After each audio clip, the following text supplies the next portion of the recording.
Halo, hai sahabatku semua, selamat datang di channel info tutorial terupdate. Video kali ini saya akan bagikan atau share ke kalian semua, yaitu cara mengganti wallpaper dengan menggoyangkan HP seperti ini. Oke teman-teman, otomatis berganti ya, setelah kita goyangkan HP kalian.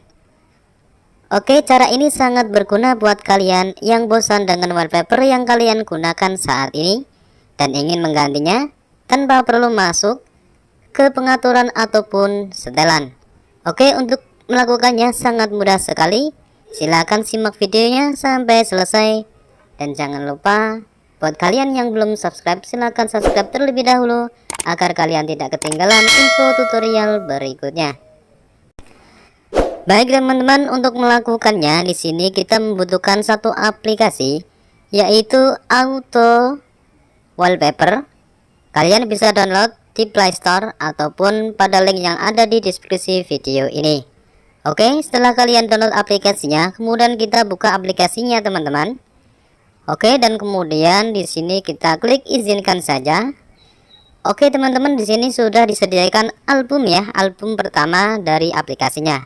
Dan kemudian kita bisa juga menambahkan album dari galeri HP kita. Caranya kita klik tanda plus yang ada di bawah ini teman-teman. Dan kemudian kita pilih salah satu gambar atau beberapa gambar ya untuk buat wallpaper. Oke, di sini saya akan pilih beberapa wallpaper dari HP saya. Dan kemudian kalau sudah kita memilih wallpaper dari galeri kita, kemudian kita klik mulai. Di sini kita masukkan nama album ya teman-teman ya, terserah kalian mau namanya apa. Kemudian kalau sudah kita klik tambahkan saja. Oke teman-teman, di sini sudah kita buat album dari galeri kita ya. Dan kemudian di sini kita klik pengaturan. Oke, di sini teman-teman di mematikan ini kita aktifkan. Dan kemudian di pojok kiri sebelah kiri ada pojok telepon, kita aktifkan. Dan kemudian di bawahnya lagi ada memilih album, pilih album kita klik. Kemudian kita klik RR yang tadi sudah kita buat ya teman-teman ya. Oke teman-teman, di bawahnya lagi ada pengaturan getaran dan perubahan acak. Oke, kalau misalnya getaran kita aktifkan, maka setiap ganti wallpaper akan bergetar. Tetapi kita tidak perlu ya, karena nanti akan menguras baterai kita.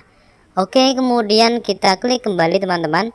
Kita coba goyangkan HP kita ya, apakah berubah. Oke teman-teman, ini sudah berubah ya, warna merah ya. Kita coba lagi teman-teman, maka akan berubah warna hijau. Kita coba lagi teman-teman. Oke, wallpapernya sudah berubah ya teman-teman ya. Oke teman-teman, terima kasih sudah menonton video ini. Thanks for watching and see you next video. Bye bye.